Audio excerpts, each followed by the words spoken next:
Baik, Assalamualaikum warahmatullahi wabarakatuh. Alhamdulillahirrabbilalamin, sahabat magnet rezeki dimanapun Anda berada.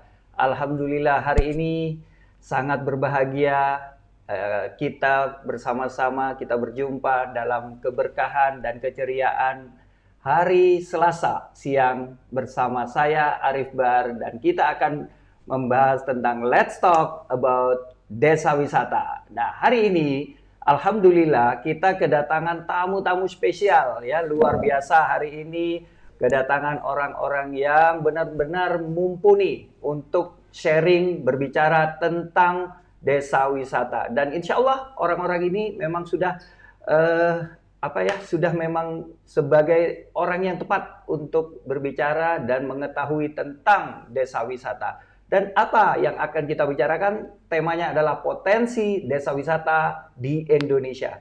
Baik, 60 menit ke depan kita akan membahas dengan dua narasumber. Saya perkenalkan dulu, yang pertama adalah beliau seorang deputi bidang sumber daya dan kelembagaan dari Baparekraf, yaitu Bapak Wisnu Bawatarunajaya, dan yang berikutnya juga nanti kita akan menghadirkan founder Magnet Rezeki, Ustadz Nasrullah. Bapak Ibu, mari kita simak 60 menit ke depan, kita akan bahas tentang potensi desa wisata yang ada di Indonesia.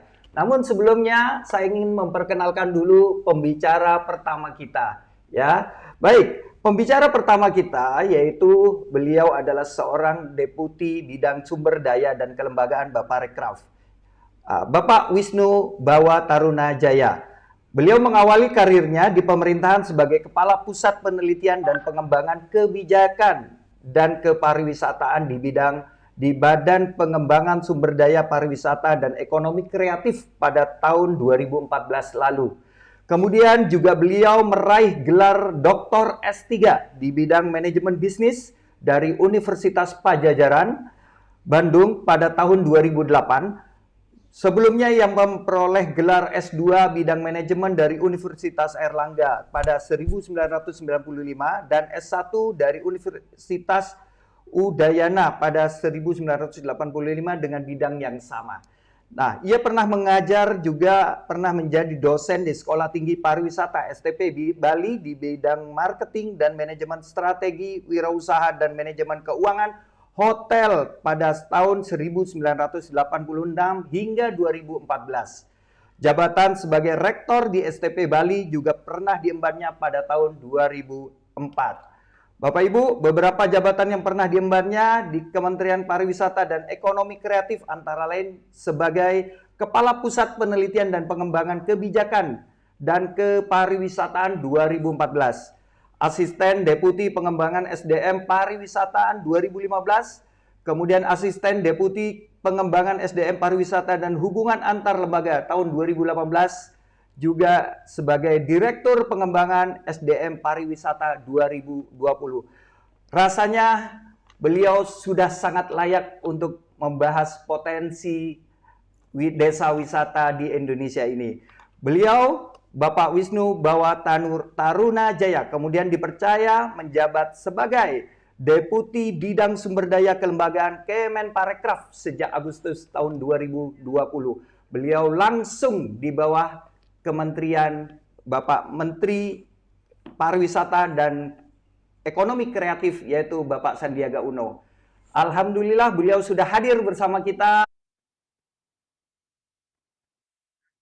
Selamat siang, Waalaikumsalam. Ya.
Baik, baik. Terima kasih Mas Arief atas kesempatannya.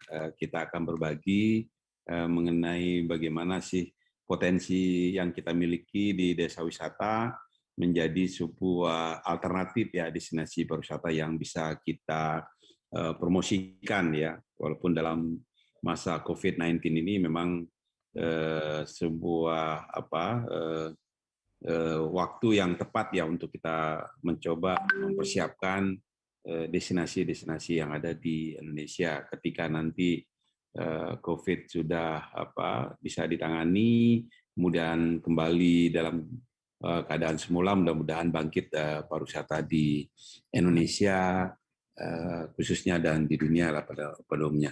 Dan selamat juga kepada Pak Nasrullah ya hadir sebagai narasumber pada siang ini.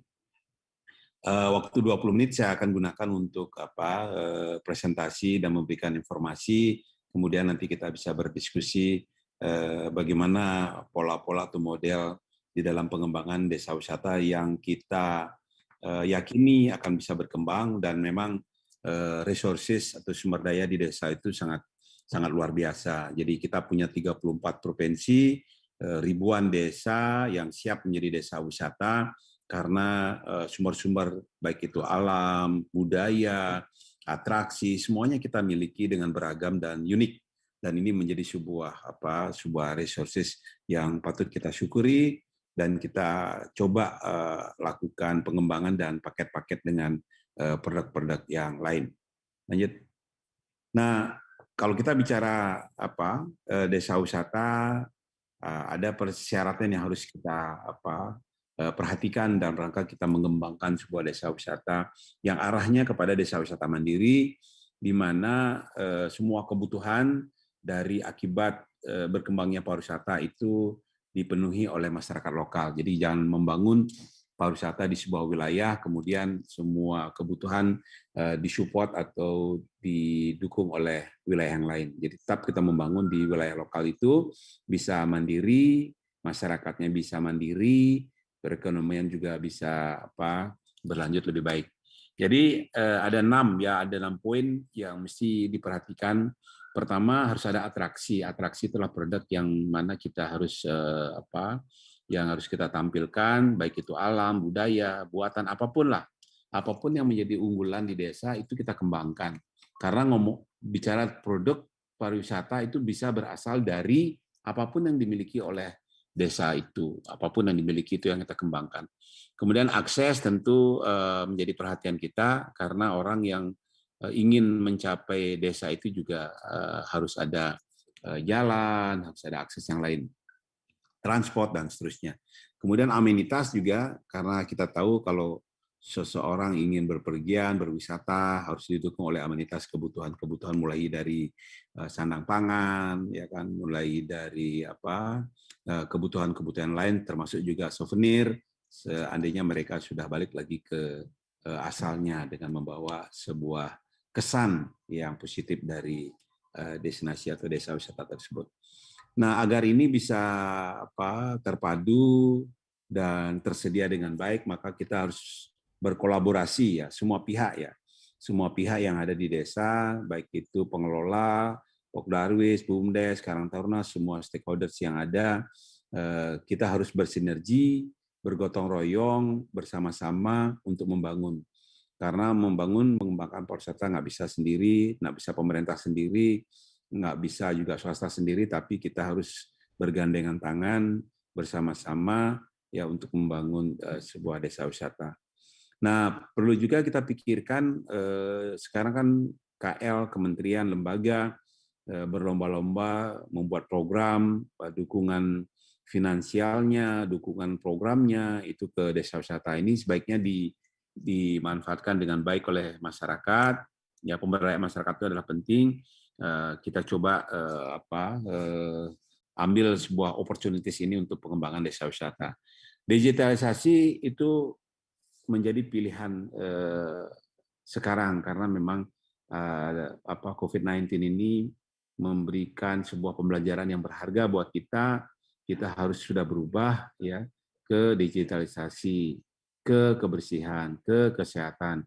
Jadi positifnya COVID-19 ini adalah kita menyadari bahwa hidup ini perlu bersih, perlu sehat, perlu cepat dengan adanya digitalisasi. Nah, ini komponen-komponen yang perlu kita perhatikan dalam rangka untuk mengembangkan desa wisata tersebut. Nah, ada 8 pilar ya, 8 indikator ini dari ASEAN. Saya pikir tidak perlu dibahas terlalu detail, tetapi ini bisa digunakan sebagai fondasi atau dasar ketika kita mengembangin sebuah desa wisata, di mana membangun desa itu harus juga membangun masyarakatnya, diberdayakan masyarakatnya. Ini penting sekali, makanya di Kemenparekraf ada program pendampingan, ada program wirausaha, dan itu semua ditujukan kepada bagaimana kita memberdayakan masyarakat. Nah, kemudian membangun dengan konsep kesinambungan, memperhatikan alam, itu juga penting. Sosial, budaya, jangan sampai hilang, terpengaruhi oleh berkembangnya pariwisata, tetapi semakin kuatnya budaya kita, ya local wisdom, semuanya akan terbangun, termasuk juga pertaniannya. Ya, kebutuhan-kebutuhan akan konsumsi, kebutuhan-kebutuhan akan makanan, itu membuat pertanian juga akan bertumbuh. Jadi sesungguhnya pariwisata berkembang di desa itu memiliki multi flyer efek yang sangat luar biasa. Ini perlu dipahami oleh masyarakat, karena Indonesia hanya satu-satunya produk yang bisa bersaing di tingkat internasional, yaitu pariwisata. Ya.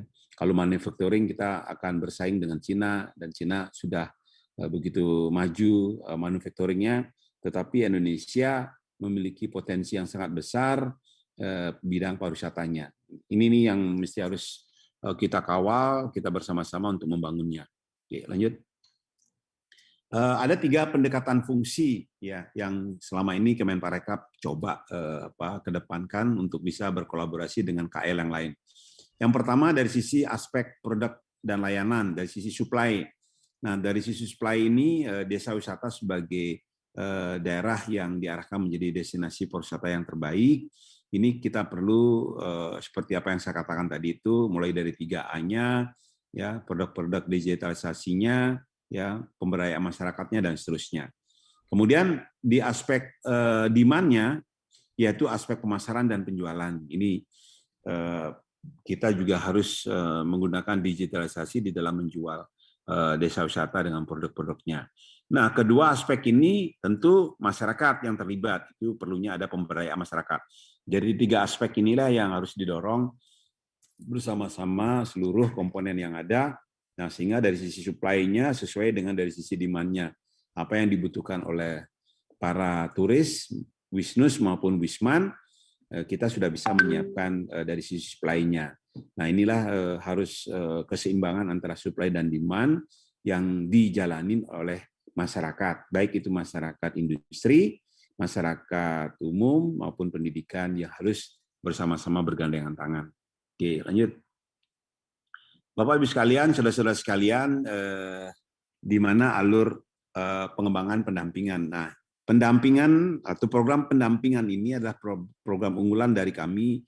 Kenapa? Karena beberapa pelatihan-pelatihan yang diselenggarakan oleh kementerian dan lembaga lain, maka tindak lanjutnya bagaimana? Apakah berhenti dari setelah pelatihan? Tentu tidak. Maka program pendampinganlah satu jawabannya. Jadi kami punya program pendampingan bekerjasama dengan beberapa komunitas.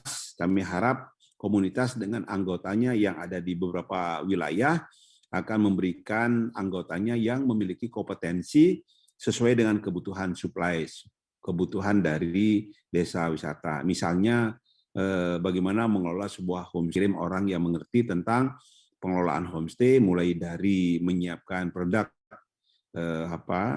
kamar yang siap dijual misalnya, kemudian bagaimana menyiapkan makanan, bagaimana menjual, dan seterusnya. Dan itu akan didampingi oleh kompetensi yang dimiliki oleh anggota dari komunitas. Jadi satu pendamping itu akan mengcoach, mensupervisi 5 orang peserta. Nah, ini yang kita lakukan, termasuk juga ekonomi kreatif. Ya, ini model-model pendampingan ini. Harapan kami nanti program ini bisa memberikan kesempatan yang seluas-luasnya kepada para pengelola desa wisata untuk mempraktekkan pengetahuan dan keterampilannya selama mereka mendapatkan dalam pelatihan. Ini harapan kami, program pendampingan ini lebih difokuskan kepada supervisi dan coaching. Jadi dua keterampilan itu. Oke, lanjut.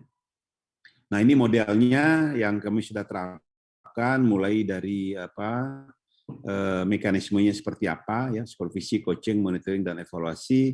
Durasinya antara 2 minggu sampai 1 bulan, ini tergantung dari kebutuhan yang diharapkan untuk dijalankan di desa wisata itu. Kami dibantu oleh komunitas, kami dibantu oleh perguruan tinggi, dan juga kami juga berkolaborasi dengan Swiss Contact yang tahun ini ada program di NTT sama Wakatobi. Kita mencoba membuat buku best practice bagaimana pilihan-pilihan yang bisa ditiru atau bisa dilakukan oleh desa wisata tergantung dari karakteristik dari masyarakatnya. Jadi mudah-mudahan tahun ini buku best practice ini bagaimana mengelola desa wisata bisa selesai dan bisa digunakan sebagai bahan alternatif untuk pengembangan desa wisata. Lanjut. Nah, ini bagaimana kita mentransformasi produk unggulan di setiap desa wisata untuk dijadikan produk pariwisata. Nah, ini sederhana sekali, kami menggunakan variabel bagaimana to see, kemudian to do, to learn, dan to buy. Jadi ada 4 variabel. To see itu adalah bagaimana kita menyajikan produk unggulan ditransformasikan menjadi produk pariwisata, memperhatikan bagaimana mereka, Wisman maupun Wisnus, ketika dia berkunjung ke desa wisata, agar mereka melihat-lihat dengan aman, nyaman, tenang, tidak terganggu, dan juga yakin, percaya ketika mereka datang mengunjungi desa itu tidak akan terjangkit oleh penyakit apapun itu. Jadi C itu di breakdown lagi seperti tadi dengan sabta pesonanya. Do, to do, jadi kita tahu bahwa Wisman atau Wisnus datang ke desa bukan hanya melihat-lihat saja, tetapi mereka ingin terlibat di dalam aktivitas, baik itu pertanian, perkebunan, kehutanan, semuanya sesuai dengan produk unggulan yang kita ingin sajikan. Mereka ingin melakukan, misalnya pertanian, ingin ikut terlibat memetik buah, menanam pohon, dan seterusnya. Ini menjadi sebuah pilihan, ya, pilihan diversifikasi produk yang bisa kita tawarkan kepada tamu. Ini silakan masing-masing desa memiliki unggulan yang berbeda, itu menjadi pilihan produk yang bisa dikembangkan. Kemudian to learn itulah belajar. Jadi para Wisman, Wisnus yang datang ke desa bukan hanya melihat, bukan hanya untuk ikut berpartisipasi dalam kegiatan, tetapi mereka ingin belajar juga. Banyak orang asing, anak-anak muda, pelajar datang ke desa ingin belajar bagaimana pertanian, peternakan, sampai memerah susu dan lain sebagainya, itu mereka ingin tahu. Kemudian belajar tentang herbal, pohon, dan sebagainya itu. Jadi itu penting kita buat tulisan atau narasi ataupun storytelling-nya, ya, yang jelas terhadap produk yang akan kita tawarkan untuk dikunjungi. Kemudian terakhir to buy. Buy itu adalah Wisman, Wisnus, setelah mereka melihat-lihat semua potensi desa, mereka kembali ke negara asal atau ke wilayahnya masing-masing, ingin membeli souvenir. Nah, ini kita dorong ekrab, ekonomi kreatif dengan UMKM-nya untuk menghasilkan. Jadi home industry mungkin bisa dilakukan di setiap rumah tangga, membuat souvenir sesuai dengan local wisdom yang ada. Oke, lanjut. Nah, ini bagaimana exploring, jadi kita juga memberikan pemahaman kepada masyarakat agar mampu melakukan explore terhadap produk unggulannya. Namun explore ini bisa dilakukan jika masyarakatnya memiliki pikiran terbuka, hati kita harus terbuka. Jadi dalam diskusi harus kita harus memberikan kesempatan kepada desa yang mana menjadi hub, ya, tidak harus berdiskusi ngotot, tetapi kita harus mengedepankan prioritas yang mana menjadi hub. Ini nih, jadi kita eksplor sebanyak mungkin, sedalam mungkin, kira-kira produk apa yang bisa kita menjadikan hub ya, di desa itu. Kemudian packaging ini penting, ya. di desa wisata menawarkan akomodasi, mungkin desa wisata yang lain menawarkan konsumsi dan sebagainya. Ini perlu dikolaborasikan, dibuat package yang menarik sehingga lebih mudah kita untuk mempromosikan. Oke, lanjut. Presentasi produk. Nah ini, jadi presentasi produk atau produk presentasi ini ada 6 variabel yang perlu diperhatikan. Bagaimana physical plan ini yang dimaksud kita punya fasilitas fisik itu bisa digunakan berkali-kali tergantung dari tamu yang ada. Tamu yang datang menghendaki seperti apa. Misalnya sebuah bangunan hari ini kita bisa gunakan untuk menjamu sebuah perhelatan misalnya ulang tahun anak kecil, tetapi minggu depan bisa digunakan untuk merayakan ulang tahun perkawinan perak atau emas dan seterusnya. Jadi bagaimana kita mempresentasikan sebuah produk agar menarik tergantung dari permintaan konsumen itu. Nah ini kemampuan itu harus kita sampaikan kepada masyarakat pengelola desa wisata, nah sehingga sangat fleksibel sekali kita menerima tamu. Kemudian atmosfer, bagaimana menciptakan sebuah suasana itu penting, ya lokasi, kemudian employees, bagaimana karyawan mempengaruhi quality of services. Jadi tamu secara diam-diam juga dia menilai perilaku kita. Nah ini yang kita harapkan kepada seluruh masyarakat harus memberikan sebuah layanan yang baik ya, mulai dari appearance, grooming, ya, greeting dan sebagainya. Nah, customer juga bisa mempengaruhi quality of services. Ya, perlu juga kita mensegmented pasar kita sesuai dengan produk apa yang kita mau tawarkan kepada mereka. Itu yang penting juga ya. Seperti Bali misalnya Ubud itu jelas-jelas pasar yang diinginkan adalah pasar yang ingin menikmati suasana alam, keindahan, keheningan, ya bukan seperti di Kuta lebih banyak ke party dan sebagainya. Nah, ini yang perlu kita juga harus persepsi apa yang ingin ditanamkan di desa wisata itu. Nah sehingga jelas segmen pasar apa yang kita mau cari.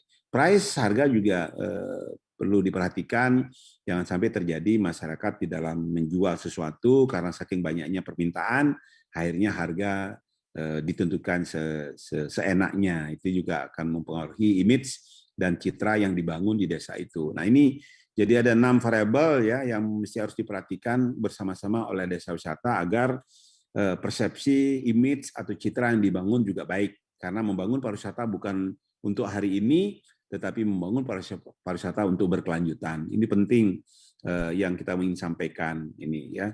Jadi semua ini menjadi bagian dari kehidupan kita. Sebenarnya membangun pariwisata itu adalah membangun kebiasaan kita yang ada di desa. Jadi tidak ada hal yang baru, tapi itu sudah melekat dalam kehidupan kita sehari-hari. Tinggal kita ingatkan kepada masyarakat agar bisa menjalankannya sesuai dengan apa yang ada dalam culture atau budaya yang sudah ada tertanam di masyarakat.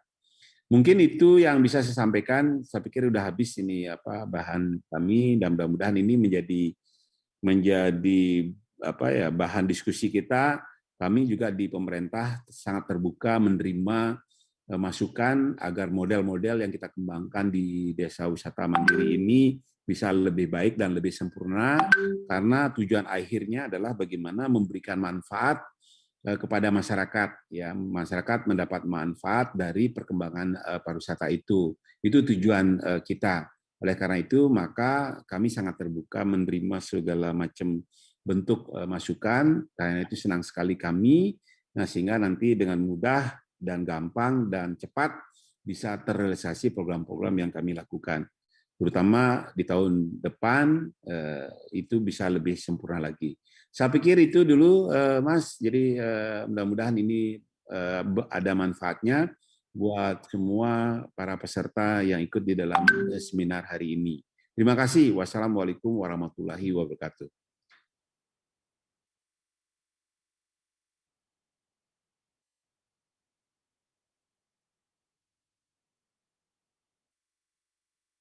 Kita sudah paham sekarang bahwa ternyata di masa-masa COVID seperti ini memang ada semangat baru untuk dunia pariwisata, khususnya dari bidang desa wisata. Dan jadi ternyata di desa wisata itu bukan hanya pengelolanya, tapi juga masyarakatnya bisa hidup dan bisa mendapatkan keuntungan yang sangat besar dari pariwisatanya. Baik, terima kasih Pak Wisnu. Kita mungkin bisa kita akan alihkan ke pembicara berikutnya yang kedua. Kita juga menghadirkan dari founder Magnet Rezeki. Assalamualaikum warahmatullahi wabarakatuh, Ustadz Nasrullah. Waalaikumsalam warahmatullahi wabarakatuh. Alhamdulillah. Ya. Baik. Kita di studio nih ya Pak Arif ya. Ya, nah hari ini alhamdulillah kita di studio 1 Magnet Rezeki ya, dan insya Allah kita akan membahas ini bersama-sama dari potensi desa wisata Magnet Rezeki, potensi desa wisata yang ada di Indonesia ini. Tadi kita sudah mendengarkan langsung dari pemerintah Bapak Ibu. Ya, kita sudah mendengarkan dari orang yang tepat, yaitu dari pemerintah. Memang beliau membidangi desa wisata yang ada di Indonesia. Berikutnya kita akan membahas, mendengarkan paparan dari founder Magnet Rezeki tentang desa wisata, ya, potensi desa wisata yang ada di Indonesia dari sisi desa wisata Magnet Rezeki. Mungkin silakan Ustadz. Baik, bismillahirrahmanirrahim. Assalamualaikum warahmatullahi wabarakatuh. Alhamdulillah, summa alhamdulillah, wassalatu wassalamu ala rasulillah, amma ba'd.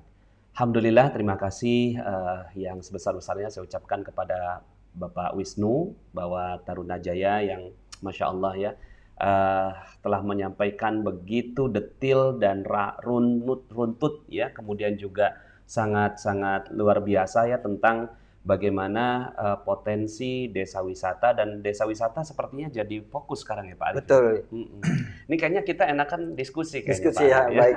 Mungkin sebelum kita lanjut diskusi ya, ada sedikit video terlebih dahulu ya kayaknya Pak Arif. Kita kan sekarang lagi bikin desa wisata Magnet Rezeki yang ada di Bogor Timur ya. Kita lihat dulu yuk video berikut ini.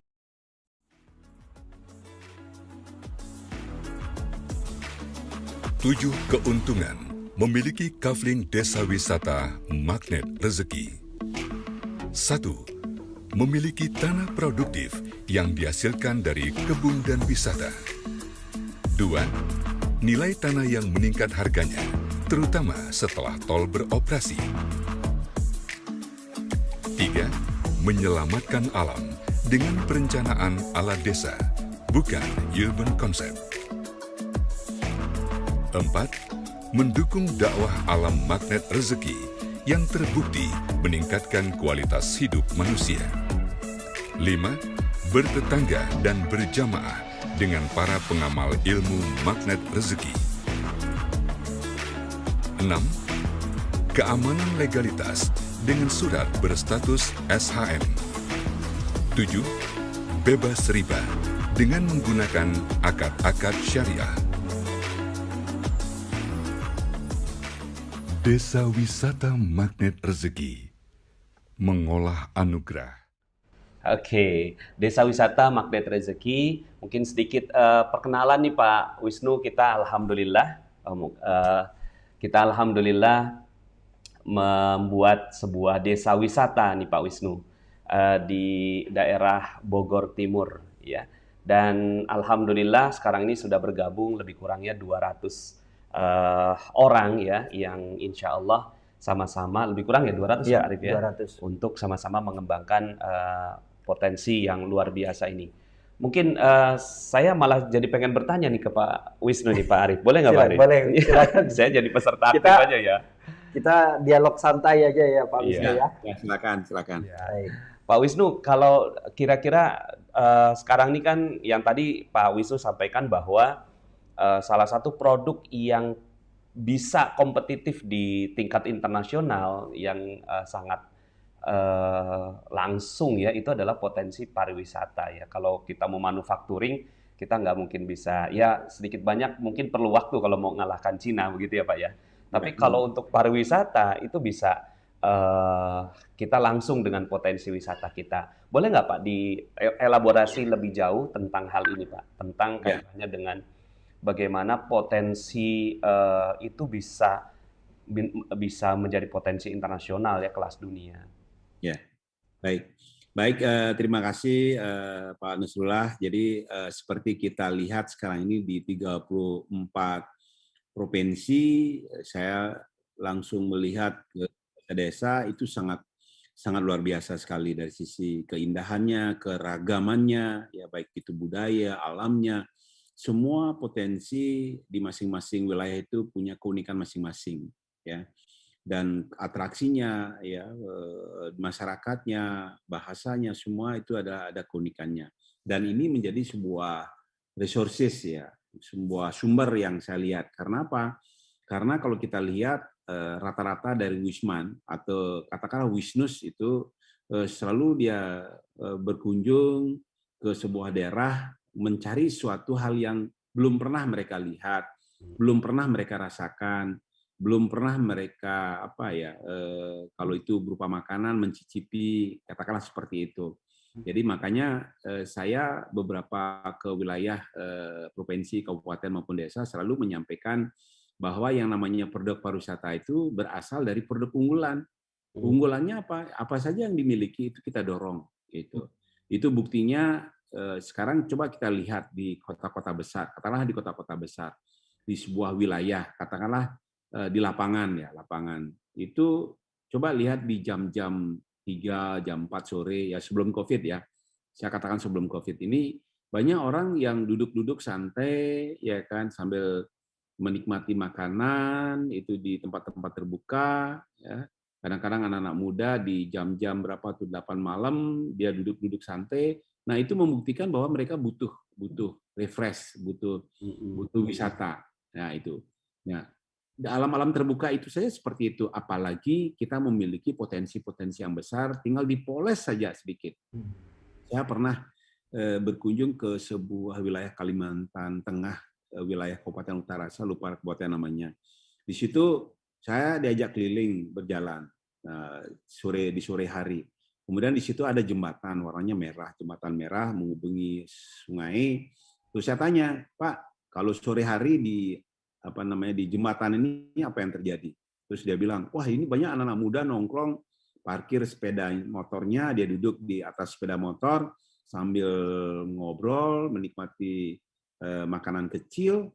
Nah terus saya bilang, loh ini kan sebuah potensi Pak, berarti orang yang butuhkan wisata. Kenapa tidak di sebelah, kebetulan sebelah kiri kanan jembatan itu ada tempat kosong yang tidak terpakai sama sekali. Saya bilang, wah ini kalau dibuat tempat-tempat UMKM, pemerintah kan berkewajiban untuk memfasilitasi. Kemudian kita buat tempat duduk, dicari angle yang bagus untuk selfie.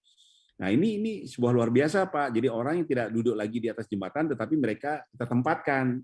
Nah itu katanya berapa sih kira-kira menghabiskan anggaran ini? Cubit sedikit APBD-nya kan kira-kira begitu ya kan. Jadi wah akhirnya ini juga wah benar Pak. Ya jadi pemerintah sebenarnya bertugas untuk menyiapin fasilitasnya. Di tahun pertama, karena ini di awal, mungkin nggak perlu ada semacam pajak, ya, tidak perlu harus kita minta uang pajak, tetapi biarkan setahun atau 2 tahun bebas, kita siapkan tempat-tempat UMKM dengan arsitektur wilayahnya, kemudian fasilitas duduknya, kemudian kita undang teman-teman dari swasta untuk bisnis, pasti semua akan mau kok, ya, untuk datang ke situ, ya. Ini contoh-contoh kecil ya, yang saya lihat. Terus kemudian saya diajak berjalan, banyak ternyata wilayah-wilayah yang mereka miliki mempunyai potensi yang sangat besar. Dan kalau kita pikir berapa sih biaya untuk membuat itu tidak terlalu besar kalau menurut pandangan saya. Tetapi kebutuhan akan wisata untuk masyarakat kita akan bisa terpenuhi. Karena definisi pariwisata menurut saya sih adanya semacam pergerakan orang, ya, dari desa ke desa itu sudah menggerakkan ekonomi, ya, dari kabupaten ke kabupaten, ya, dari wilayah satu ke wilayah yang lain, itu sebuah pergerakan luar biasa untuk ekonomi. Jadi perputaran ekonomi akan berjalan, ya, dan akan mendorong sektor-sektor ekonomi yang lain. Pertanian akan didorong, peternakan akan didorong, dan seterusnya itu. Jadi contoh-contoh kecil seperti itu yang kami berikan contoh. Nah, ada contoh yang lain. Saya baru mendarat di bandara terus mengeluh mungkin pemerintah daerah, saya nggak mungkin bisa mengembangkan pariwisata, saya nggak punya bandara internasional. Nah ini, dari jawaban itu kita tahu bahwa mungkin ya pemahaman teman-teman di daerah pariwisata itu untuk orang asing, ya. Karena dia bilang bandara nggak ada bandara internasional, kami tidak bisa membangun pariwisata. Jadi di benak pikirannya pariwisata itu adalah orang asing. Padahal pariwisata itu siapa yang membutuhkan? Ya kita. Kita juga butuh pariwisata. Nah itu, jadi saya menjelaskan seperti itu. Jadi bukan kita membangun pariwisata untuk orang asing saja, enggak, untuk kita sebenarnya. Jadi kita membangun apa kebiasaan kita, nggak usah meniru orang lain. Apa kebiasaan sehari-hari kita itu ya dibagusin, kebersihannya, tempatnya dan sebagainya. Ini pertukaran di antara kita, antara desa ke desa itu. Coba bayangkan kalau itu kita bisa lakukan, wah kita menjadi negara yang mandiri, nggak perlu tergantung dari orang asing ya, karena semua ada di kita, mulai alamnya, mulai makanannya, semuanya ada di kita. Jadi kita bisa hidup mandiri. Kalau saya pikir, makanya sekarang membangun desa mandiri. Nah, dari situ kita ekonominya berjalan, orangnya sehat gitu kan, karena ada aktivitas, jadi tidak memikirkan yang jelek-jelek. Nggak sempat dia berpikir jelek-jelek karena aktivitasnya banyak. Kira-kira begitu, Pak Nusrullah. Terima kasih. Baik Pak, luar biasa ya. Jadi ternyata hal yang sederhana bisa jadi pariwisata ya Pak Arif. Betul. Dan alhamdulillah nih di kami di Desa Wisata Magnet Rezeki, alhamdulillah nih Pak Wisnu, untuk yang pikiran-pikiran yang tidak baik, alhamdulillah kami sudah terlatih nih Pak Wisnu, karena kami komunitas yang memang sudah berjalan sekian tahun ya, sekitar 5-6 tahun ini, dan alhamdulillah berkat bimbingan dari Pak Nasrullah kami bisa alhamdulillah bisa berkembang pesat komunitasnya, dan kemudian kami juga menjadi komunitas yang alhamdulillah akhirnya berpikir jadi positif, selalu berpikir positif gitu. Semoga ini bisa dikembangkan nanti di desa wisata kami, Pak. Ya, semoga berhasil. Ya. Mungkin pertanyaan berikutnya Pak, saya ingin tahu lebih dalam tentang apa filosofi yang mendasari Kementerian Pariwisata memfokuskan pada desa wisata, Pak. Karena kayaknya saya baru juga, sebenarnya awalnya kita bikin desa wisata, saya awalnya nggak ngerti, Pak. Tiba-tiba ada yang ngajak saya, Pak, kita bikin desa wisata yuk, gitu kan. Desa wisata memang menarik gitu ya. Oh, ini malah jadi programnya Kementerian Pariwisata. Oh ya, nah sekarang pas mumpung ada Bapak, saya pengen tanya, Pak, tentang filosofi dasar kenapa Kementerian Pariwisata memfokuskan pada desa wisata, Pak. Iya, COVID-19 membuat kita harus inovasi, harus adaptasi dan kolaborasi. Jadi ada 3 kata yang selalu diingatkan oleh Pak Menteri kepada kita dalam setiap kegiatan yang kita lakukan. Yang pertama harus dipahami adaptasi. COVID-19 memberi pelajaran buat kita untuk selalu berpikir inovasi. Jadi kalau keadaan seperti ini, kita nggak akan mungkin lagi bisa memperkenalkan produk-produk pariwisata yang massal, nggak mungkin. Kemudian yang bersentuhan, berinteraksi, nggak mungkin. Tetapi kita harus mencari sebuah produk bagaimana bisa Wisman maupun Wisnus di dalam menikmati produknya itu bisa tidak tersentuh oleh penyakit misalnya, kemudian karena kondisi sekarang ini. Karena apa? Karena kondisi sekarang ini kita nggak boleh diam. Kalau diam, coba bayangkan kita sudah mengalami tahun 2020 kemarin diam 3 bulan aja udah pusing ya Pak ya. Jadi saya kadang-kadang juga pergi naik motor, jalan-jalan aja, butuh balik lagi ke rumah agar pikiran kita kan gitu kira-kira ya. Ya Pak ya. Karena terganggu juga Pak ya. Jadi saya pernah membaca buku atau di mana itu yang namanya kesehatan, yang namanya sehat definisinya adalah semua organ tubuh kita berfungsi gitu. Mata fungsinya melihat, ya aja dia melihat-lihat kan gitu Pak ya. 3 bulan diam di rumah melihat tembok aja jadi pusing juga jadinya. Jadi fungsi kaki untuk berjalan aja dia berjalan gitu kan. Otak fungsi untuk berpikir aja dia berpikir. Kalau semua berfungsi itu yang namanya sehat. Nah, sekarang pertanyaan kepada kita, bagaimana caranya mengajak semua panca indera, semua organ itu untuk berfungsi? Ya, itu tugas kita. Jadi berpikir yang baik, kan gitu kira-kira seperti itu, Pak. Nah, kalau semua berfungsi organ tubuh, ya itu namanya sehat, kan gitu kira-kira begitu. Itu namanya sehat. Nah, ini yang disampaikan oleh Mas Menteri agar menggunakan adaptasi, inovasi dan kolaborasi. Nah, kebetulan desa wisata menawarkan itu. Saya melihat budaya alam terbuka gitu kan yang ditawarkan oleh desa wisata menjadi salah satu alternatif desa wisata pariwisata yang layak lah menurut pandangan saya. Karena kita kan memiliki beberapa resources yang begitu luas, yang begitu banyak dan unik yang saya lihat di situ. Ya, makanya saya selalu bicara ke teman-teman di pengelola desa wisata ini, keragaman ini yang kita syukuri, ya. Kita cari kelebihan-kelebihan apa yang dimiliki oleh teman-teman. Semua budaya nggak ada yang jelek kok, semua bagus, tergantung kitanya bagaimana, ya. Ya, sekarang digitalisasi ada ada medsos segala macam, itu saya pikir itu baik, itu bagus menurut saya, ya. Ya, itu yang kita manfaatkan yang baik-baik gitu. Jangan yang terus kemudian ambil yang negatif itu. Jadi kita arahkan yang positif gitu. Karena dalam masa-masa sulit seperti ini, Pak Nasrullah, banyak orang yang sensitif, banyak orang baperan gitu kira-kira ya. Cepat tersinggung gitu kira-kira ya. Maka saya bilang sama teman-teman nggak usah baperan lah, banyak komunitas gimana gitu baru tidak diajak atau sudah baperan gitu kira-kira ya. Jadi Orang-orang nyebutnya kurang piknik, Pak. aku makanya baperannya saya rubah, jangan usah baper itu bawa perasaan, tetapi singkatannya saya rubah menjadi bawa perubahan. Jadi Baper bawa perubahan. ya harus bawa perubahan. Nah, jadi kita sebenarnya kan gini, kalau menyimak bukunya Pak Nasrullah ini adalah kita yang hadir ini kan orang-orang yang sudah lolos dengan kompetisi, Pak. Ya kan, dulu kita jadikan sperma yang 1 juta bersaing, kitalah yang jadi melawan 1 juta, kira-kira begitu ya.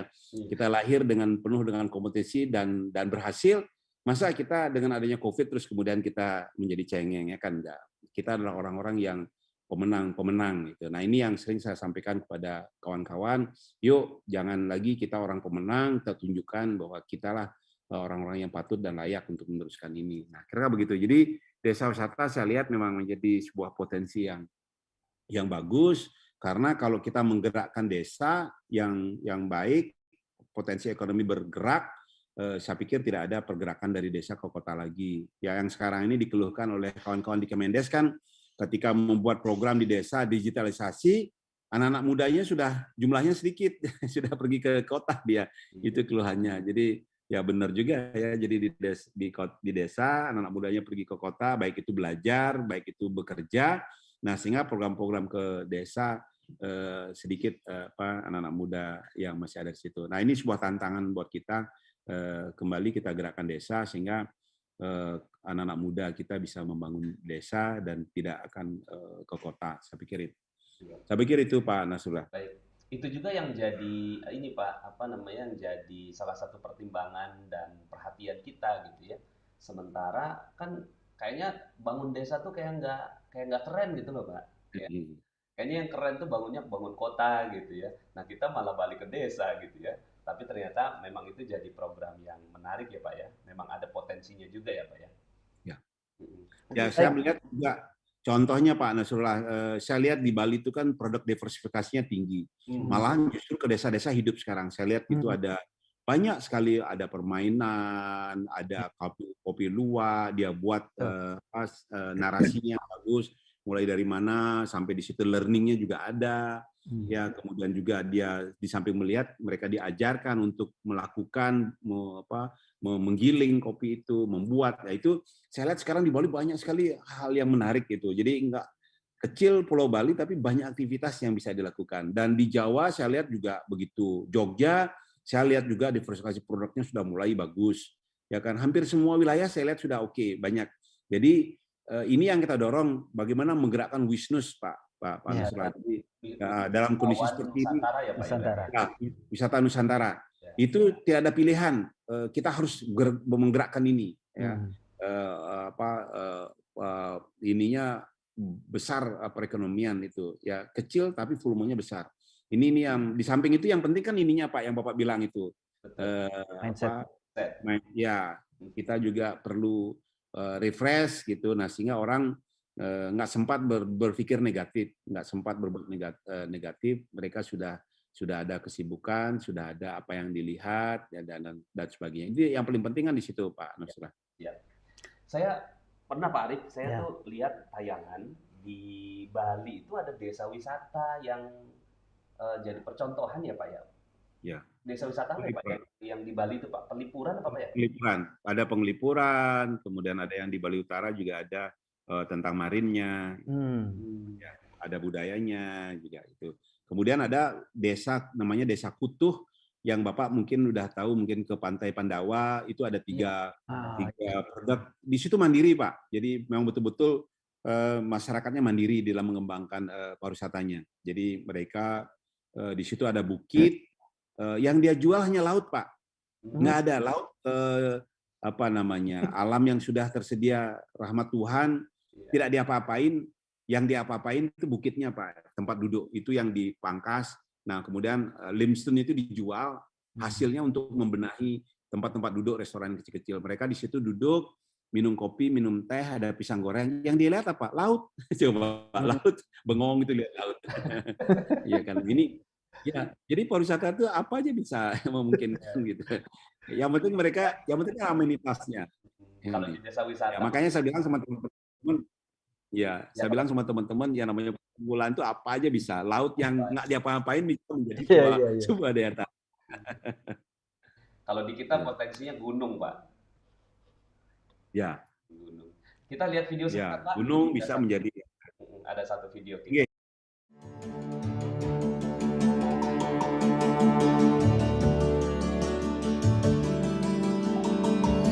Alhamdulillah.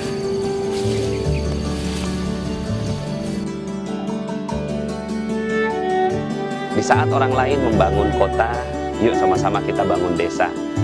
Gunung ini saya dengar awalnya tadinya mau ditambang ya batunya, tapi dengan datangnya orang-orang yang insya Allah diridhoi oleh Allah Subhanahu Wa Taala, maka gunung ini akan ada tetap berdiri dengan tegak dengan kebaikan-kebaikan yang insya Allah juga menyebar di sekitar wilayah ini. Ada sawahnya yang menghijau, kemudian kebun-kebun buah yang insya Allah akan menjadikan produktif desa ini, dan juga insya Allah kita akan bangun pesantren, healing center, kemudian juga pacuan kuda ya, dan tentunya ada beberapa resto-resto yang akan menarik sekali menjadi kunjungan wisatawan ke tempat ini. Desa wisata magnet rezeki, mengolah anugerah menjadi berkah. Iya, tadi itu sedikit tayangan Pak dari kita kaitannya dengan tadinya tuh gunung itu mau ditambang Pak. Jadi mau ditambang, diambil batunya, diambil pasirnya gitu. Cuma kita ngelihat ya Allah ini sayang banget gitu karena potensi pemandangannya indah banget gitu Pak. Ya. Jadi ya betul. Di sana juga akhirnya pas diteliti ternyata durennya itu juga untuk duren ya Pak. Saya juga pernah ngelihat Pak Menteri Pak Sandiaga Uno itu datang ke daerah Bogor gitu ya, terus kemudian panen duren pada saat itu di daerah Bogor mana itu Tanjung Sari ya Pak ya. Nah baik teman-teman yang ada Bapak Ibu yang ada di rumah, yang di YouTube, pemirsa YouTube boleh nih kalau mau tanya, mumpung ada Pak Wisnu ya, beliau memang sebagai pejabat yang berwenang untuk menjawab tentang desa wisata ini. Boleh silakan kalau mau tanya. Widi Setiawan nih Pak Arif. Ya. Yang dijual dari wisata itu adalah konsep. Iya. Tinggal bagaimana mengemas konsepnya. Betul ya, konsepnya memang yang dijual. Ini ada Bu Matona nih. Alhamdulillah planning MR sejalan dengan program pemerintah. Yes, merdeka. Ini bisa buat ngabuburit di saat bulan puasa. Iya. Saya juga baru ngeh tuh Pak Wisnu tadi bilang bengong aja bisa jadi potensi. Kadang-kadang di satu daerah jembatan juga bisa jadi satu wisata, tempat wisata. Bahkan saya pernah juga Pak Wisnu jalan-jalan ke Jogja ya waktu itu. Saya ikut wisata jeep itu waktu itu. Ayo boleh katanya, salah satu destinasinya itu adalah batu yang katanya batu yang ada matanya. Pas saya lihat, oh ini batu, terus orang disuruh lihat cuma ngelihat batu gitu loh. Dan wow, ini memang Iya, potensi. iya, Memang bagaimana iya, pengemasannya yang sangat luar biasa iya ya betul, dari teman-teman yang betul, di betul. Jogja. Ya, betul. Hampir semua begitu Pak Nasrullah, Pak Sarif. Ya, jangankan di Indonesia, di luar ya, di Iya. Eropa yang saya tahu, misalnya nih di Denmark itu ada di pinggir pantai ada patung ikan duyung, Hmm. kecil saja ikan duyung patungnya, Hmm. kemudian dia bercerita panjang lebar kan, wah dulu ikan duyung muncul di sini gitu kan, dia bercerita yang diceritain orang-orang yang usianya kayak kita bengong, didengar serius gitu ya kan. Padahal kita percaya apa enggak itu memang benar enggak ada ikan, kepala manusia, kemudian kakinya ekor, itu kan kalau kita Iya, lihat iya, iya. dari. Nah, itulah namanya pariwisata, Pak. Kemudian di Jerman dia bercerita tentang apa di bukit itu ada patung nenek sihir gitu ya kan, yang Iya. yang yang kepalanya dibolongin, kita bisa foto di situ. Itu nenek sihir, coba bayangkan. Dia cerita nenek sihir yang bisa terbang, coba. Ya kan, memang nenek bisa terbang kan enggak gitu Kayak kan. Nah, kayak itu Harry itu Potter. itu nggak tahu tuh apakah kita berbohong.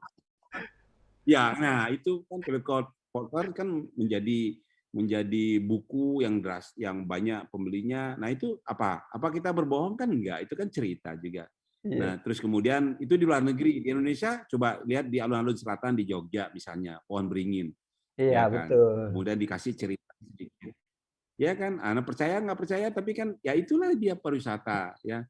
Apa mereka melakukan gitu Iya, kira-kira ya kan. betul. Jadi banyak hal yang kita bisa angkat. Nah, di Australia juga ada apa namanya binatang apa yang penguin. Penguin itu kan mereka dipromosikan, "Ayo lihat penguin di sini bisa berparade," dibilang. Dia sengaja menggunakan kata-kata berparade sehingga kalau kita persepsi kita berparade kan penguin berbaris gitu kayak Iya, tentara ya kan. betul. Itu katanya jam berapa tuh? Jam 8 malam kita hanya melihat penguin berparade dari laut ke pantai dan masuk ke semak-semak. Cuma melihat itu aja kok. Orang sudah jam 6 sudah hadir di situ, duduk gitu bengong, nunggu jam 8 gitu kan. Sampai kita tunggu jam 10 nggak muncul-muncul. Terus kemudian apa yang dia bilang si pengelolanya? Dia bilang begini, saudara-saudara sekalian mohon maaf, penguinnya belum bisa datang dari laut lepas. Karena apa? Karena ada perbedaan suhu air laut gitu. Jadi nggak ada orang protes. Itu faktor alam gitu ya kan. Jadi saya bengong tuh di belakang. Wah, kalau begini caranya di Indonesia banyak yang kita bisa jual. Kita jualnya penyu ya kan. Kita umumin penyu bertelur gitu kan. Kalau lama penyunya bertelur kita diumumkan juga ya kan. Mohon maaf saudara-saudara, penyunya belum bisa bertelur karena baru bukaan 3 gitu. Inilah namanya pariwisata, Pak. Jadi kita harus ini juga ya kan. Iya, iya, iya.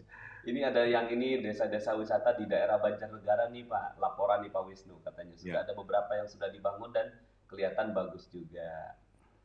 Kemudian ini dari Probolinggo sudah mengajukan desa wisata juga, semoga sukses. Amin ya.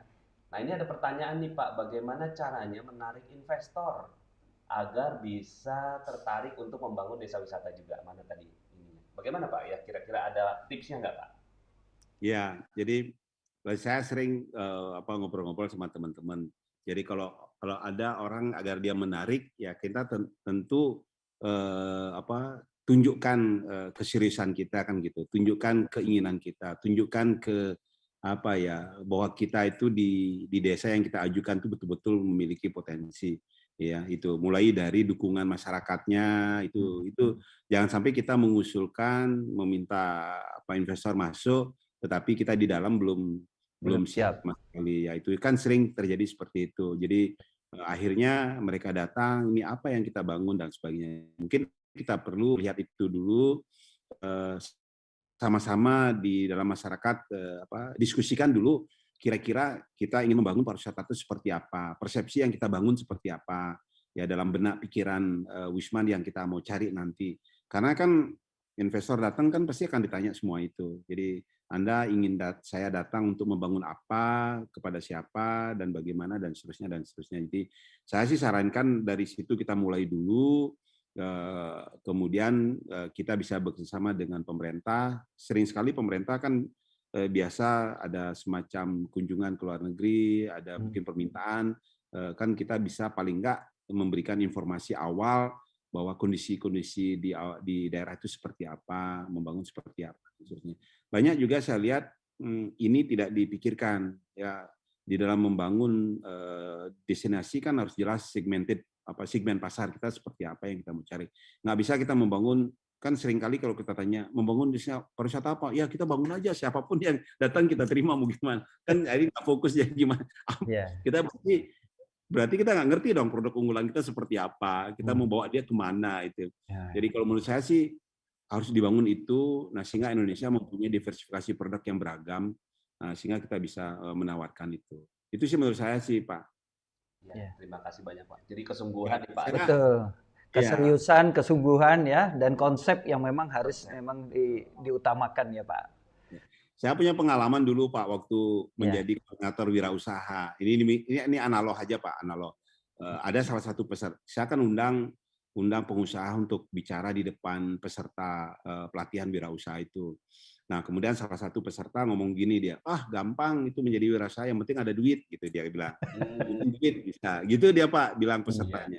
Akhirnya si narasumbernya langsung nanya, oke, sekarang saya tanya, jadi apa yang Anda ingin buat dalam wirausaha itu? Siapa pasarnya, produknya apa? Terus ditanya detail, berapapun yang Anda butuhkan, saya akan berikan uang sekarang hari ini juga. Yang penting Anda ngomong dulu, produknya apa, model gimana, ke siapa. Akhirnya orang itu nggak bisa ngomong.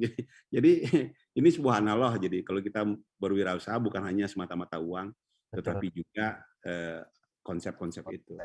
Ya, itu sih kalau dari pengalaman itu akhirnya kalau bercermin dari Desa Kutuh di Bali, mereka bisa membangun mandiri ya. Dari masyarakatnya, gotong royong dan niat itu. Saya pikir banyak cara yang kita bisa lakukan. Ya. Terima kasih, Mas. Ya, baik Pak Wisnu. Alhamdulillah nih Pak Wisnu ya, kalau diutamakan keseriusan dan konsep, alhamdulillah juga Desa Wisata Magnet Rezeki itu jelas kami serius dan juga kami memiliki konsep yang sangat jelas untuk menerima para Wisnus tadi dan wisatawan mancanegara juga kami siap, dan kami juga mungkin nantinya masyarakatnya juga akan kami bangun, kita bina untuk mereka benar-benar memang sadar wisata ya. Jadi Masata, masyarakat sadar wisata nanti. Insya Allah Pak Wisnu, saya juga sudah kerjasama dengan beberapa asosiasi dan alhamdulillah beberapa asosiasi juga sudah mendukung ya, dari AILI, Experiential Learning, dari Ivendo, kemudian juga dari Masata juga insya Allah mereka mendukung dari Desa Wisata Magnet Rezeki, dan alhamdulillah mungkin juga kami minta dukungan dari pemerintah ya, khususnya dari Deputi 2 dan juga mungkin nanti Deputi 3 ya Pak ya. Ini kalau Desa Wisata ya. Dan juga mungkin khususnya juga tentu dari Mas Menteri ya. Mungkin kalau nonton ini Mas Menteri Pak Sandiaga Uno, mungkin insya Allah nanti next time kami boleh ya Pak ngundang Mas Menteri ya Pak ya. Oke. Alhamdulillah. Baik. Ini ada sedikit konsep juga nih Pak dari kita. Jadi konsep kita karena sekarang nih banyak yang senang sama sepeda, akhirnya kita jualan sepeda juga nih Pak.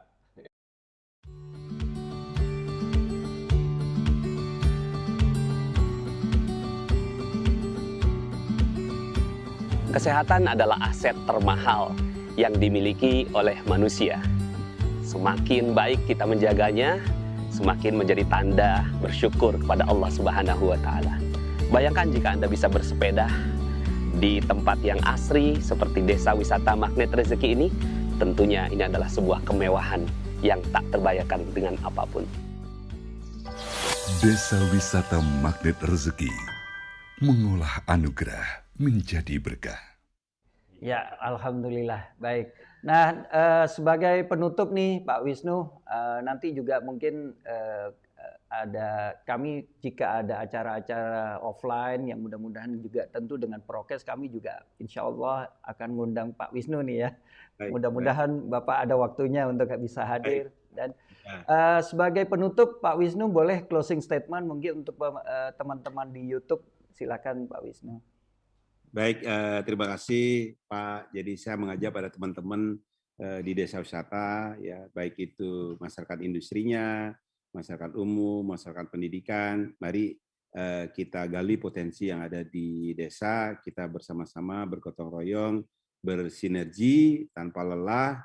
Kita fokuskan energi kita untuk membangun desa wisata dengan pola-pola berpikir positif sesuai dengan buku Magnet Rezeki, ya. Apa yang kita pikirkan yang positif, mudah-mudahan itu akan datang juga dengan pikiran positif itu untuk mendatangkan sebuah aura-aura yang positif, ya, gelombang-gelombang positif. Kemudian alam ini akan membantu menggait badan ini, mengarahkan badan ini untuk ditemukan sama orang-orang yang positif juga, sehingga orang-orang itu bisa bantu mewujudkan apa yang menjadi cita-cita kita.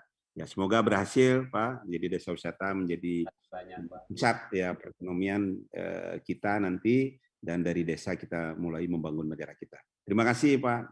Terima kasih Pak Wisnu. Terima kasih banyak. Terima kasih Pak Wisnu. Baik, mungkin sebagai penutup kami minta juga dari Pak Nasrullah mungkin menutup acara ini, sekaligus juga kita akan jumpa lagi next edition. Siapa tahu kita akan bahas dan menghadirkan tamu-tamu yang lebih spesial lagi. Baik, bismillahirrahmanirrahim. Ya, alhamdulillah saya ucapkan terima kasih sebanyak-banyaknya buat Bapak, Pak Wisnu. Mudah-mudahan kita bisa terus bekerja sama, karena kita seperti yang tadi Bapak Wisnu sampaikan bahwa kita tidak mungkin bisa berdiri sendirian ya untuk membangun ini, dan kita ingin sedikit banyak menjadi batu bata bagi kebangkitan ekonomi nasional. Kalau bukan kita yang membangkitkan negara kita, siapa lagi? Kalau bukan pada saat ini mungkin banyak orang yang berpikiran hopeless, putus asa dengan kondisi apa yang sekarang terjadi. Tapi yang harus kita lakukan adalah bagaimana kita bisa terus optimis ya, dan mengembangkan apapun yang kita bisa kembangkan ya, apalagi potensi desa wisata sudah menjadi salah satu bagian inherent dari program Kementerian Pariwisata, dan siap kita bersama-sama untuk menjadi bagian batu bata tersebut. Dan mudah-mudahan teman-teman semua juga yuk sama-sama kita undang ya untuk ikut bareng-bareng di Desa Wisata Magnet Rezeki. Ya. Terima kasih. Terima kasih Pak Wisnu. Terima kasih Pak Wisnu. Assalamualaikum warahmatullahi wabarakatuh. Waalaikumsalam. Baik. Baik, kami tutup acara.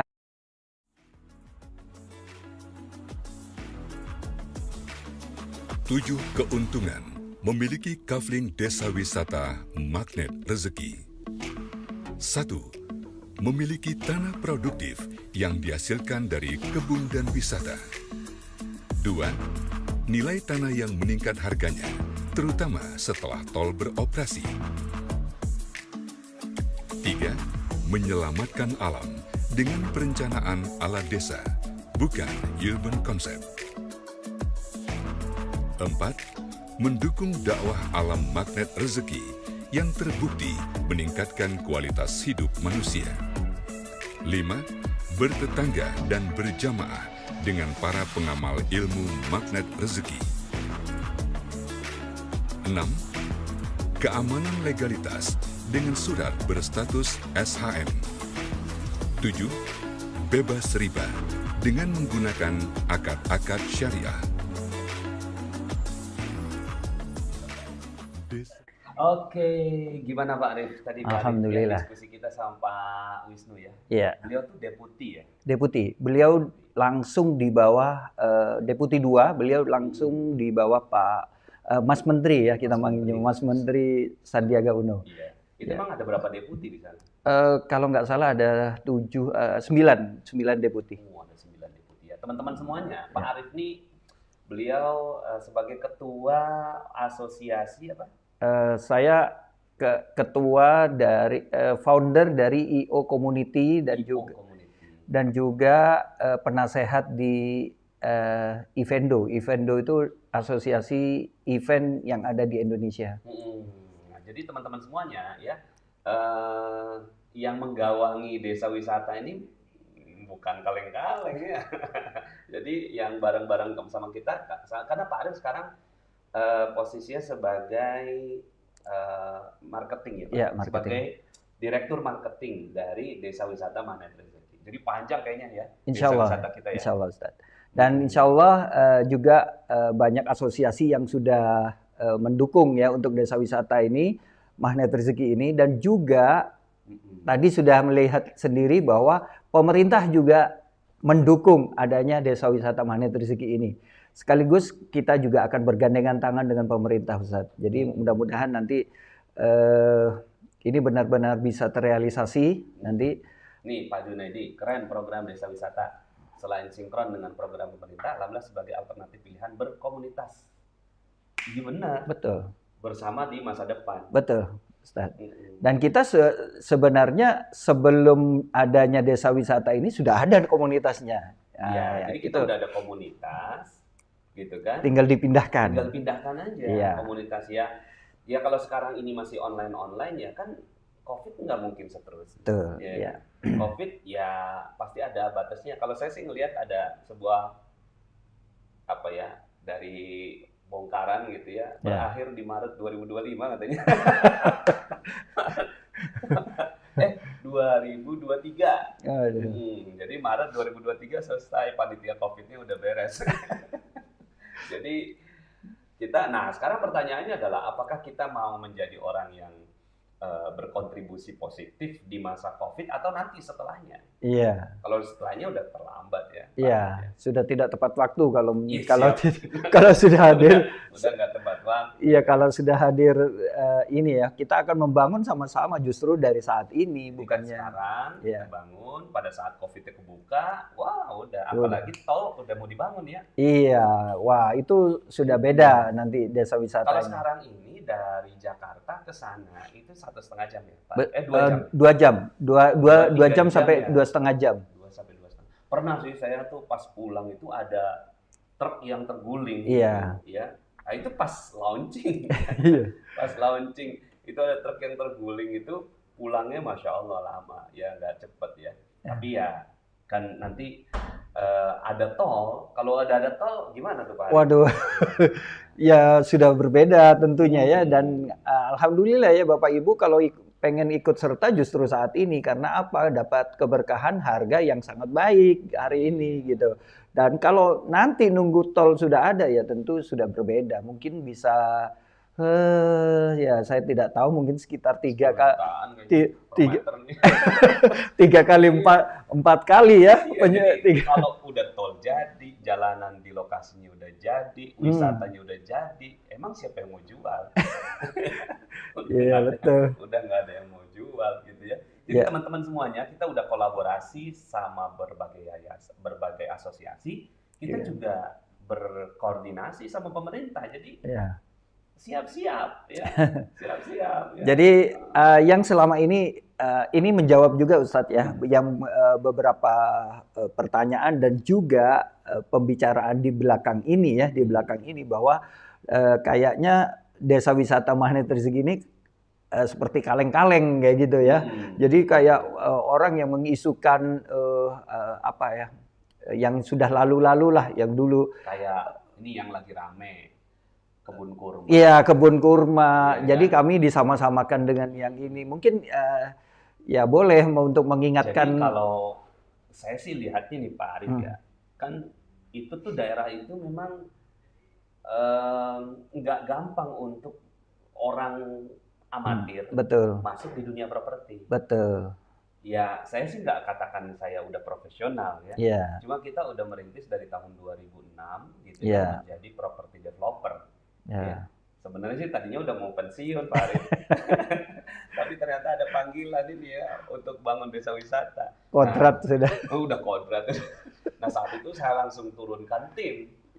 Langsung turunkan tim secara khusus untuk menilai, assess gitu ya visibility studies-nya juga rapih ya Pak Arif. Betul. Insya Allah kita nggak akan kejadian nauzubillah ya. Ya. Ya, dan kita doakan juga sih teman-teman yang awalnya tadi udah nggak berhasil dalam proyek propertinya, semoga Allah mudahkan. Betul. Dan mudah-mudahan bisa terbuka ya setelah ada talk show kali ini, seminar terbuka yang memang kami menjawab pertanyaan yang sekaligus bahwa kami tidak ternyata Desa Wisata Magnet Rezeki itu juga bisa bergandengan tangan dengan pemerintah. Terus Gitu. ini sekarang ini kan mulai dari berapa sih Pak Arif cicilannya tuh?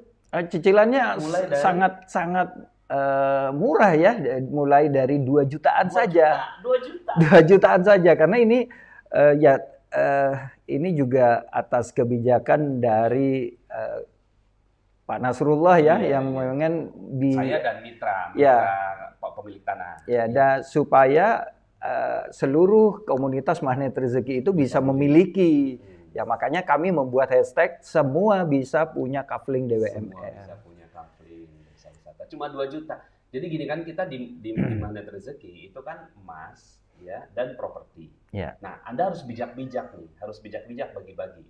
Kenapa sih Pak Nas harus dua-duanya? Ya, boleh pilih salah satu, ya kan? Tapi kalau seandainya suruh milih emas, Ya, karena emas itu dana darurat. betul. Ya kalau seandainya kita lagi perlu, itu bisa langsung dicairkan. Tapi kalau properti nggak bisa cepat.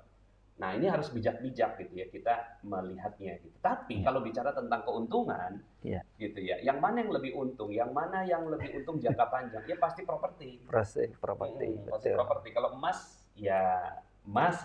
Untuk jangka menengah lah. jangka menengah ya. Iya, jangka menengah. Tapi untuk yang jangka panjang dan penghasilannya lebih besar, ya Iya. itu adalah properti. Ini ada pertanyaan nih Pak Arif. Iya. Mungkin kemarin pas ngomongin durian juga kan, berapa pohon durian, bawor dan musangking yang bisa ditanam dalam satu kebun ukuran 100 meter? Wah ini kayaknya ujian kayaknya. Baik, untuk Mbak Lia di Bintaro ya, Iya. insya Allah itu dalam 100 meter kafling. 100 meter persegi kami akan tanam dua bibit pohon ya. Bukan bibit sih sebenarnya pohon, sudah jadi 1 ya. tahun ya. Iya, sudah jadi 1 tahun dan itu bisa dua pohon durian musangking ya. Dan kami tidak menanam durian bawor ya. Mungkin kami tanam di pinggir-pinggir, yang pinggir-pinggir. Tapi itu kami yang memiliki sendiri. Tapi untuk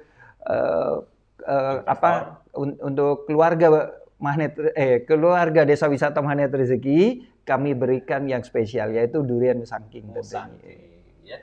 Nah, jadi musangking ini teman-teman semuanya, dia adalah rajanya durian. Ya. Ya kan? Jadi kalau rajanya buah itu durian. Ya. Rajanya durian musangking. Iya, betul. Ya. Nah, jadi rajanya raja nih. Iya, betul. Ya. Walaupun raja di raja ya pasti Allah ya. Ya. Cuma dia adalah yang spesial dari durian dan durian adalah yang spesial dari buah. Nah, maka teman-teman semuanya, kenapa kita tanam musangking itu karena pembelinya itu banyak, rutin dan nggak pernah putus. Betul. Selalu dicari dan persediaan Potensinya sangat besar. musangking di Indonesia itu masih belum banyak. Iya. Supply-nya sedikit, demand-nya tinggi. Dan ternyata kemarin kan setelah talk show dengan Mas Agam dari Vokadur, ternyata Indonesia itu masih import dari Malaysia. Itu dia. Jadi supply-nya masih sedikit.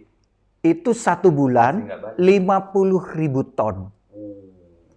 1 bulan 1 bulan. 50.000 ton. Iya, dari Beneran itu Betul. 50.000 ton tuh banyak loh. banyak itu bahkan disuplai ke seluruh Indonesia. Makanya itu potensi yang sangat luar biasa ya. Dan kalau di Indonesia di DWMR sudah menyediakan, kemungkinan tidak akan import lagi dari luar. Ngapain biaya import besar, pajaknya besar dan lain-lain ya kan? Kita Kalau bisa bersaing dengan kita bisa harga bersaing, betul. musangking dari Malaysia. betul, sangat bersaing. Dan yang kerennya, itu saya pernah lihat di YouTube nih Pak Arif ya. Ya. Di YouTube itu ya orang ngambil durian itu sampai ke Maluku loh. Wah, Untuk dijual ke Jakarta. ya Allah. Sampai ke Maluku gitu loh, dikejar itu sampai ke Maluku karena saking durian itu harus ada tiap saat gitu. Iya. Jadi kalau ada toko durian nih gitu kan, coba Iya. tanya survei ke semua toko durian. Toko durian yang gede ya, kalau toko durian yang kecil-kecil kan Iya. ya mungkin dia sporadis gitu. Iya. Ada nggak toko durian yang tutup?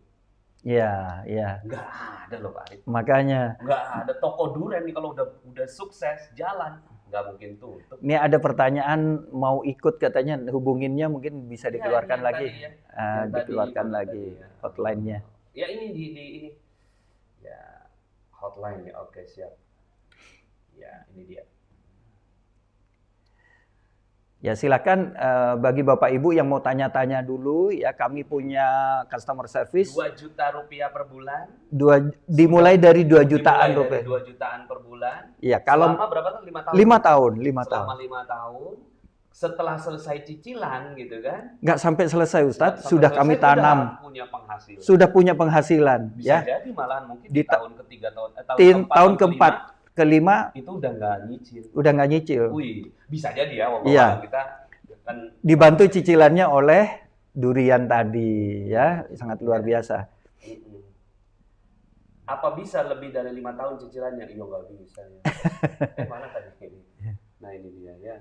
Apa bisa lebih dari 5 tahun cicilannya Pak? Iya, Karena kita nggak kerja sama-sama Bang. betul Kita ya. hanya menjual in-house saja. Betul, kami tidak kerjasama dengan bank karena menghindari apa yang disebut dengan ribawi. Jadi kami benar-benar pure dikelola sendiri ya. Makanya Ya pastinya syirkah kerjasama. ya sirkah kerjasama betul. Dan tentunya makanya kami tidak ada persyaratan-persyaratan yang tidak Jelimet-jelimet. iya yang tidak mudah ya buat Iya. para konsumen ya. Mm-mm. Yang harus Pokoknya pakai persyaratannya lebih mudah. lebih mudah, sangat mudah bahkan. Asalkan siap gitu, dan Ya. langsung aja mulai cicilannya. Bahkan kalau di bank ya, kalau mau nyicil dengan usia yang sudah di atas 50-an, 50 tahun kan nggak mudah untuk mendapatkannya ya kan. Nah di sini kami berikan, silakan. Yang penting dituliskan siapa nanti yang akan meneruskan cicilannya. Silakan, nggak apa-apa ya. Apa namanya? Sangat Ahli waris. ahli warisnya ya. Sip, alhamdulillah. Baik. Tadi kita udah dengerin Pak Wisnu, Iya. ya. Artinya teman-teman semuanya kita tuh terkoneksi ya dengan Pemerintah. program pemerintah, ya. Iya. Nanti juga insya Allah mudah-mudahan tugasnya Pak Arif nih untuk datengin Pak Sandiaga Uno. Insya Allah. Beliau udah pegang buku saya tuh. Iya.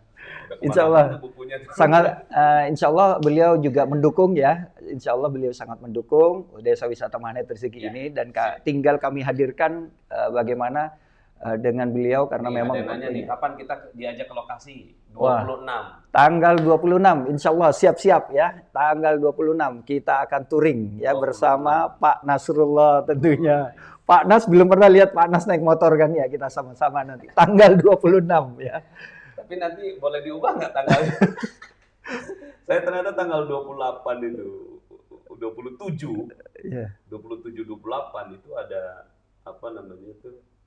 Ada Nanti ya, kita nanti bicarakan. ini ya, Nanti kita, apa tanggal minggu depannya tanggal 3 Juli ya. Nanti sebenarnya sih nggak mesti semuanya naik motor Pak. Iya, betul. Jadi yang mau-mau aja yang naik motor. Betul. Nanti kita touring, tapi tetap pakai protokol kesehatan, pakai Iya. protokol jalanan ya. Ya, Jadi dan nanti insya Allah kita pakai rider juga. betul. Dan ada syarat-syarat ya. Ada syarat-syarat. Nanti kami sertakan syarat-syarat untuk mengikuti touring ini. Iya. Ya, nggak mungkin motor yang Iya. yang biasa-biasa. Harus motor yang fit, Fit pakai motornya, jas hujan ya. pakai Bawa jaket, yang benar. helm, ya, Sepatu. ya, nggak Tapi nyeker ini ya. Yang mau naik motoran, tapi yang nggak mau naik motoran bisa ketemu di sana. Iya. Ya kan tinggal kasih apa koordinatnya aja. Ini ada pertanyaan, apakah semua lokasi terjangkau dengan kendaraan roda 4? Insya Allah ya. Insya Allah kami sedang kerjakan untuk bisa sampai menuju ke titik lokasi yang tempat kami kita akan jadikan desa Jadi wisata. kalau ini pertanyaannya adalah apakah lokasi kafling itu semua masuk roda 4? Enggak semua Pak Hari. Oh iya. Oh saya Kafling pikir. kebun. Oh ya, kafling kebun Ya, nggak jadi bisa. Kalau kafling kebun itu Eh, ada, nah nanti mungkin perlu gambarin Betul. lokasinya ya, kita bikin live sekali lagi ya. Ya ada, kemarin sih sudah Ustadz, saya sudah ini live, tapi nggak apa-apa. Next kita akan bahas tentang master plan dan juga Jadi, kita kalau kafling duren Jadi misalnya nih ada 3 kafling ya. Iya. Yang satu gitu dekat sama mobil. Iya, gitu ya. mobil. Nah, mungkin yang ketiga tinggal jalan kaki. Jalan kaki, Nah, betul. gitu ya. Jadi artinya kalau seandainya semua harus dilalui sama roda 4, Habis nanti ini. Habis buat jalan. Iya, betul. Dan sekaligus juga nanti insya Allah pekan depan, Kamis depan ya, seharusnya untuk Let's Talk DWMR ini setiap Kamis pagi. Insya Allah setiap Kamis pagi, Kamis depan kita akan unboxing durian musangking. Nanti ya, Kamis depan. Ya, ini Pak Nas harus hadir nih ikut menyicipi durian musangking langsung. Kamis kan puasa sunnah itu. Oh iya, aduh. Ada yang nanya nih. Bolehlah diundur, dimajuin. Hari Jumat atau hari Rabu. Iya boleh. Dulu pas cicilannya cuma 3 tahun ngasih saran 5 tahun, terus Iya. kemudian kita cover ya. Betul. Masukan. Cuma kalau lebih dari 5 tahun kita udah nggak sanggup ya. Betul. Kecuali kalau kerja sama-sama ya ini ya. Oke, terima kasih semuanya. Lokasi daerah mana? Lokasinya Bogor Timur. Tanjung Sari ya, Desa Antajaya, Kecamatan Tanjung Sari dan Bogor Timur. Ya. Dan ini ada informasi Bogor Timur insya Allah sudah diajukan ke Kementerian. Sudah keluar keputusannya? Sudah keluar. Dan alhamdulillah sendiri apa namanya? Kabupaten sendiri ya. Kabupaten sendiri. Wah, alhamdulillah. Iya. Ya, jadi alhamdulillah Bogor Timur sudah menjadi kabupaten sendiri dan insya Allah mandiri ya. Dan ini Kapan tentu bisa nyicip durian? Ya, ya itu kalau pas kita ke sana mah ada aja. insya Allah ya nanti Insya Allah kita pas siapin. tanggal pas kita touring ya, insya Allah disiapkan durian ya. Iya. Pak Nas, saya punya tanah di atas gunung 5 hektar, pengen dibuat wisata seperti di Batu Malang, tapi saya nggak punya modal. Gimana caranya? Kontak Pak Arif. Kontak nomor ini ya nanti ya. Gitu. Iya, Daerah hubungi. mana tuh? Siapa tahu Iya, ya. iya. Kita bisa bikin. Kita lihat dulu video ini terakhir. Ya. Video air.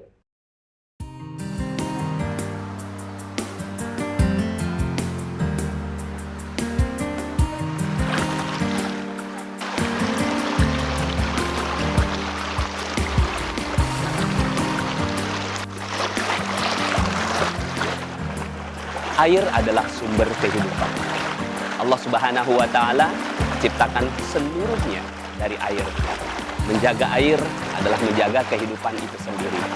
Di Desa Magnet Rezeki, insya Allah, kualitas air akan kita jaga untuk menjadi warisan bagi anak cucu kita. Desa Wisata Magnet Rezeki mengolah anugerah menjadi berkah. Mengolah anugerah menjadi berkah. Pak Arif, kayaknya sudah waktunya kita pamit ke Baik. pemirsa. Terima kasih semua pemirsa yang telah mengikuti ya dari YouTube Nasrullah Magnet Rezeki. Terima kasih semua. Terus YouTube Magnet Rezeki aja, cuma namanya nggak bisa diubah. ya YouTube Magnet Rezeki.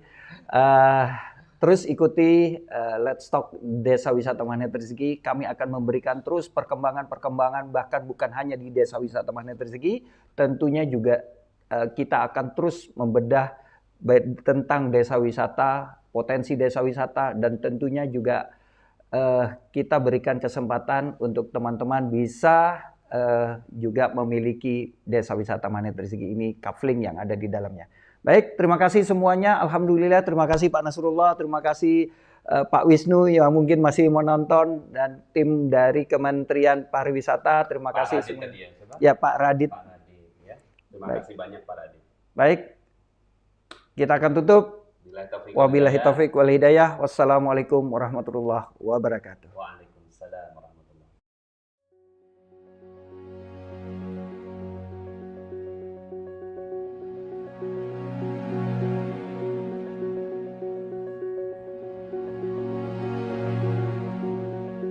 Sebuah mimpi mulai diwujudkan. Hari ini, 3 April 2021. Sebuah desa yang lama kami rencanakan. Alhamdulillah, hari ini kami buka lahannya. Allahu Akbar.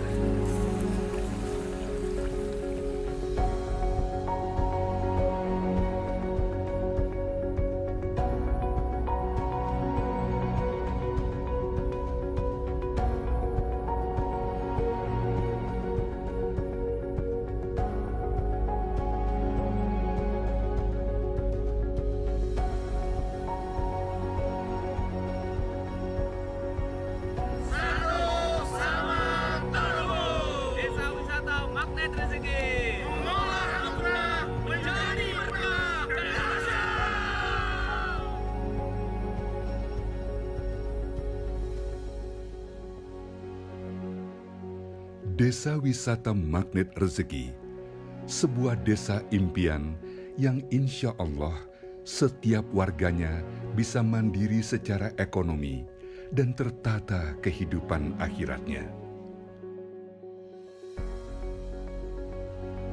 Desa Wisata Magnet Rezeki ada di Cariu, kawasan wisata Bogor Timur, yang nantinya akan dilalui 2 ruas jalan tol, Jakarta Jonggol Cianjur, Sentul Jonggol Karawang. Dari manapun akan mudah menjangkaunya. Dekat dengan wisata Gunung Batu Puncak 2, wisata Penangkaran Rusa, wisata Green Canyon Bogor, Curug Ciomas, dan Curug Country. Di sini kita akan hidup bersama, ngaji bersama, berkebun bersama, dan berekonomi bersama. Satu sama terhubung. Sebuah pepatah mengatakan, rizki kita ada di langit. Doa dan kebersamaanlah yang membumikannya. Semoga Allah meridhoi rencana kita bersama membangun desa wisata Magnet Rezeki.